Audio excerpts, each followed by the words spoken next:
बिस्मिल्लाहिर्रहमानिर्रहीम। मेहताब हैदर एक नए एपिसोड के साथ आपकी खिदमत में हाजिर है। अमेरिका से एक दफ़ा फिर रिक्वेस्ट की गई है कि वो पाकिस्तान की मदद करें, आईएमएफ को अपना रवैया नरम करने के हवाले से कायल करने के लिए। कल फाइनेंस मिनिस्टर इसहाक डार ने, जो अमेरिकन एम्बेसडर हैं डोनाल्ड ब्लूम, उनके साथ मुलाकात की है और इस मुलाकात में उनसे ये रिक्वेस्ट की है कि सऊदी अरब की जो पाकिस्तान को $2 बिलियन के एडिशनल डिपॉजिट्स के हवाले से कंफर्मेशन आईएमएफ को मिल चुकी है, उसके बाद थोड़ा सा आईएमएफ से भी रिक्वेस्ट की जाए कि थोड़ा सा लीनियंट नरम रवैया इख्तियार करें ताकि पाकिस्तान और आईएमएफ का स्टाफ लेवल एग्रीमेंट हो सके।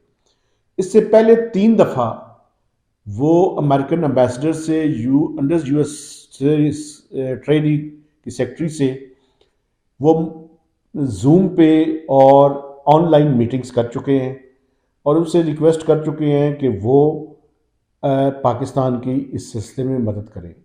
ये सऊदी अरब का जो ब्रेक थ्रू हुआ है, उसके बाद उसके फ़ौरन बाद ये जो अमेरिकन एम्बेसडर से होने वाली मुलाकात है, ये बड़ी इम्पॉर्टेंट और बड़ी सिग्निफिकेंट है।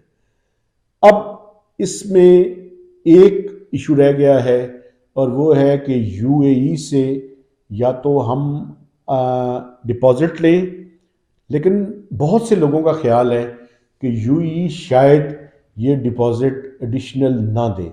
लेकिन मैं समझता हूँ कि इसके बारे में थोड़ी सी क्लैरिटी लाने की ज़रूरत है।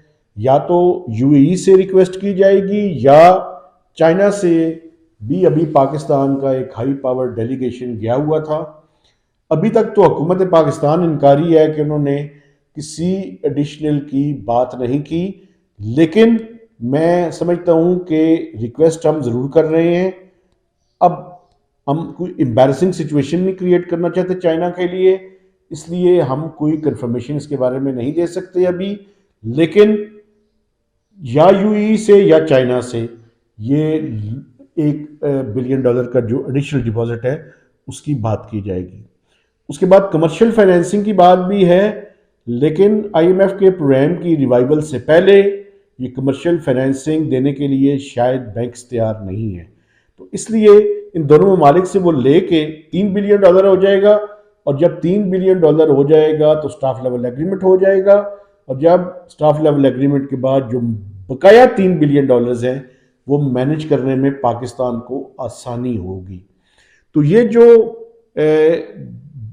गैप है, इस गैप को फिल करने के लिए कोशिशें जारी हैं। और दूसरा, क्रॉस फ्यूल सब्सिडी, मैं पहले भी कल आपको बता चुका हूं कि ये क्रॉस फ्यूल सब्सिडी इंप्लीमेंट नहीं हो सकती, इसको स्क्रैप करना पड़ेगा। लेकिन जो अमेरिकन क्या कह रहे हैं वो बड़ा इंपॉर्टेंट है। पॉलिटिकल फ्रंट की चीज़ें तो मुझे नहीं पता, लेकिन एक चीज़ मैं आपके साथ शेयर कर सकता हूँ। अमेरिकन बेसिकली ये कह रहे हैं कि वो हर सूरत में पाकिस्तान को आईएमएफ की जो स्क्रूटनी है उसकी निगाहों के नीचे रखना चाहते हैं। तो वो ये चाहते हैं कि ये जो प्रोग्राम है आईएमएफ का, इसको इसकी ब्रिजिंग कैसे की जाए, यानी इस प्रोग्राम के अंदर और पाकिस्तान में अगर इलेक्शंस और केयर टेकर सेटअप के बाद इलेक्शन जनरल और उसके बाद जो आने वाली हुकूमत है, चूँकि सबको ये बात पता है, जो वाकफान हाल हैं, जो थोड़ा सा भी इकॉनमी को जानते हैं, वो ये बात बड़ी यानी कंफर्मेशन के साथ ये कर सकते हैं कि चाहे हुकूमत किसी की भी हो, पाकिस्तान को अगले माली साल के दौरान एक नए आईएमएफ के प्रोग्राम में जाना पड़ेगा। अभी ये ब्रिजिंग से क्या मुराद है? ब्रिजिंग से मुराद ये है कि 30 जून को आईएमएफ का मौजूदा प्रोग्राम ख़त्म हो रहा है। प्रोग्राम की सारी टाइमिंग्स आउट हो चुकी है। हमें 10वां और 11वां रिव्यू कंप्लीट करना है और इस टाइम जब मैं आपके साथ बात कर रहा हूँ तो अप्रैल की आज 7 तारीख हो चुकी है। तो अगर ये रिव्यू अप्रैल के आखिर तक भी हो जाए तो मई में पाकिस्तान को ये किस्त मिलेगी।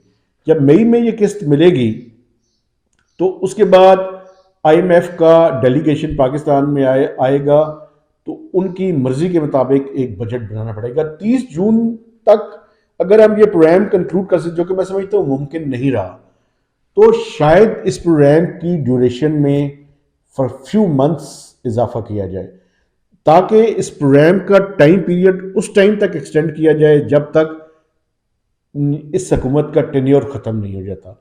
टेन्योर ख़त्म हो, साथ ही केयर टेकर सेटअप आए, केयर टेकर सेटअप 90 डेज या 120 डेज के अंदर इलेक्शंस करवाए, तो उसके बाद नया सेटअप आ जाए सितंबर अक्टूबर में जब भी इलेक्शंस हो।